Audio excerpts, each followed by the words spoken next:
തന്റെ 39-ാം വയസ്സിലും ലയണൽ മെസ്സിയുടെ കഥയിൽ ഇന്ന് പുതിയ അധ്യായങ്ങൾ എഴുതപ്പെടുകയാണ്. ഇന്നലെ അൾജീരിയക്കെതിരെ അർജന്റീനയുടെ ആദ്യ ലോക മത്സരത്തിൽ മെസ്സിയുടെ ഹാട്രിക് നേട്ടം മറ്റൊരു ചരിത്ര നേട്ടമായിരുന്നു. അർജന്റീനയുടെ 3 ഗോളുകളും നേടിയത് മെസ്സിയുടെ ബൂട്ടിൽ നിന്ന്. അർജന്റീനയുടെ 2026 ലോപ്പ് യാത്രയ്ക്ക് ഒരു സ്വപ്ന തുടക്കം. മാത്രമല്ല, ഇത് മെസ്സിയുടെ ലോപ്പ് കരിയറിലെ ആദ്യ ഹാട്രിക് നേട്ടവും. അതെ, ഫുട്ബോളിൽ നേടാനാകുന്ന മിക്ക റെക്കോർഡുകളും നേടിയിട്ടുണ്ട് ലയണൽ മെസ്സി.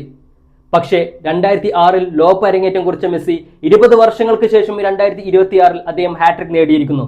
അങ്ങനെ ആ ഹാട്രിക്കിനൊപ്പം മറ്റൊരു ചരിത്രവും പിറവിയെടുത്തു. ലോപ്പ് ചരിത്രത്തിലെ ഏറ്റവും കൂടുതൽ ഗോൾ നേടിയ താരമെന്ന റെക്കോർഡിൽ മെസ്സി ജർമ്മൻ ഇതിഹാസം ക്ലോസയുടെ ഒപ്പം എത്തിയിരിക്കുന്നു, 16 ഗോളുകൾ.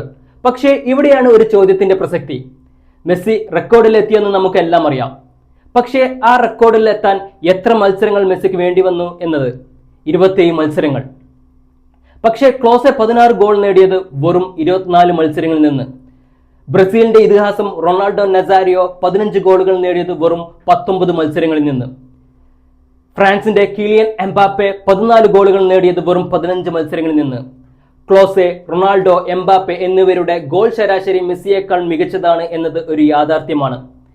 എന്തായാലും 2026 വേൾഡ് കപ്പിൽ ക്ലോസയുടെ റെക്കോർഡ് തകർക്കുമെന്ന് തീർച്ച.